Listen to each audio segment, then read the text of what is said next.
আসসালামু আলাইকুম, কেমন আছেন সবাই? আশা করছি আপনারা সবাই ভালো রয়েছেন আর আমরাও বেশ ভালো রয়েছি।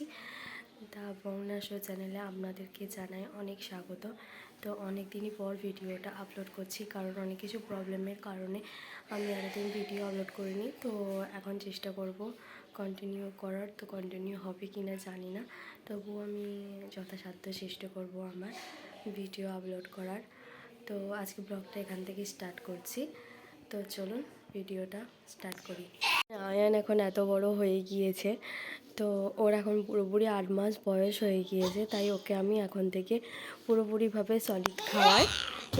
তো সকালের দিকে চেষ্টা করি সলিড দেওয়ার, রাত্রিবেলা থেকে ব্রেস্ট মিল্কও খায়। দেখুন কত গলার জোর হয়ে গিয়েছে ওর, খেলা করছে ও এখন। বাবারে আয়ান, তো ওকে আমি সকালবেলার দিকে একটু দুধ, একটু বিস্কুট আর একটু মুড়ি গুঁড়ো করে ওকে খাওয়াই। তো ওর এখনও তো যেহেতু 8 মাস বয়স, 1 বছর বয়স হয়নি, তাই ওকে আমি গরুর দুধ দিই না। ওকে আমি যে ফর্মুলা মিল্ক খাওয়াই সেই ফর্মুলা মিল্ক দিয়েই ওকে আমি বানিয়ে দিই খাবার। তো ওকে আমি সকালবেলা খাইয়ে দিয়েছি। তো যদি ভিডিওটা একদিন রেসিপিটা চাও, তো একদিন আমি আপনাদের সাথে শেয়ার করব, কমেন্টে জানাতে পারো। তো এখন বাজে প্রায় 10টার মতন। তো ওকে সকালের দিকে দুধ বিস্কুট দিয়েছিলাম। তো এখন ওকে 10টার দিকে আপেল পিউরি, কোনো দিন ব্যানানা পিউরি করে আমি খাওয়াই। তো করতে করতে দেখলাম আয়ান ঘুমিয়ে গেছে একাই। তো ওই জন্য এখন অ্যাপেল পিউরিটা করে রেখে দিচ্ছি, ওর অ্যাপেল পিউরি। তো কিছুই নয়, আপেলটাকে সিদ্ধ করে একটা ছাঁকুনির সাহায্যে আমি ছেঁকে নিয়েছি। তো প্রথম দিকে ওকে আমি ফর্মুলা মিল্ক দিয়ে দিতাম, তো ওটা খেতে চাইতো না।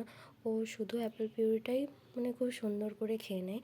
তো ওকে আমি এখন শুধু অ্যাপেল পিউরিটাই দিই, ফর্মুলা মিল্ক আর অ্যাড করি না। তো এখন ওকে আমি এটা ঢাকা দিয়ে রেখে দেবো। তো ও যেহেতু ঘুমিয়ে গেছে, ঘুমিয়ে উঠলে ওকে তখন আমি দেবো। তো এখন আমি এটা রেখে দেবো।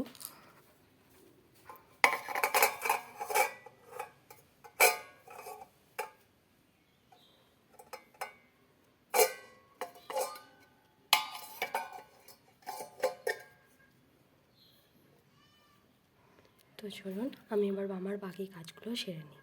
তো এখানে আমি আয়নকে লাঞ্চে দিই খিচুড়ি।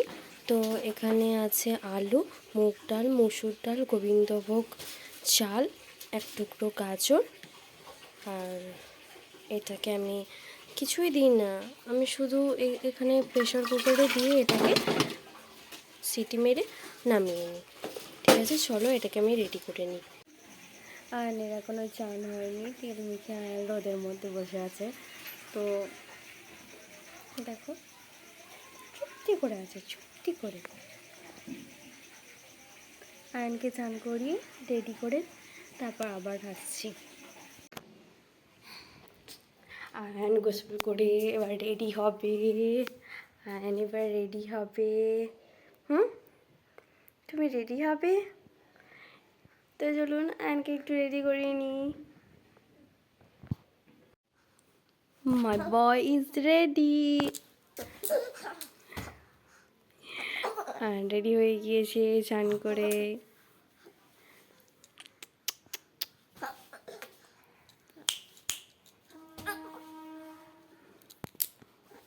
আয়নের খিচুড়ি রেডি হয়ে গেছে।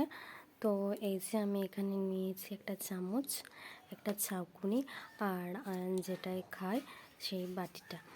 তো আমি এখন এটা খিচুড়িটা বার করে একটু মানে ম্যাশ করে নেব, তাহলে যে দানা দানা ভাবগুলো থাকে না সেগুলো, আর ওদের তো এখনও দাঁত হয়নি, তাই ওই কারণে চিবাতে ওদের কষ্ট হয়। তো আমি এইভাবেই ওকে সব কিছু খাবার ওকে রেডি করে দিই। তো এগুলোকে বের করে নিই। হাতটা আমি ভালো করে ধুয়ে নিয়েছি। এটা আমি হাতের সাহায্যেই করি, কারণ চামচের সাহায্যে ভালো হয় না। হাতের সাহায্যে আমি এটাকে ম্যাশ করে নিই, দিয়ে একদম পাতলা একটা তৈরি হয় জিনিস। তো চলুন এটাকে আমি করে তারপর দেখাচ্ছি। এই যে আয়ানের খিচুড়ি রেডি। আমি খুব বেশি ঘনও করি না, আবার খুব বেশি পাতলাও করি না, একদম মিডিয়াম একটা বানাই। তো এতে করে ও খুব সুন্দর এটা খেয়ে নেয়। তো এতটুকু পরিমাণ হয়েছে, এটাতেই ওর যথেষ্ট। তো চলুন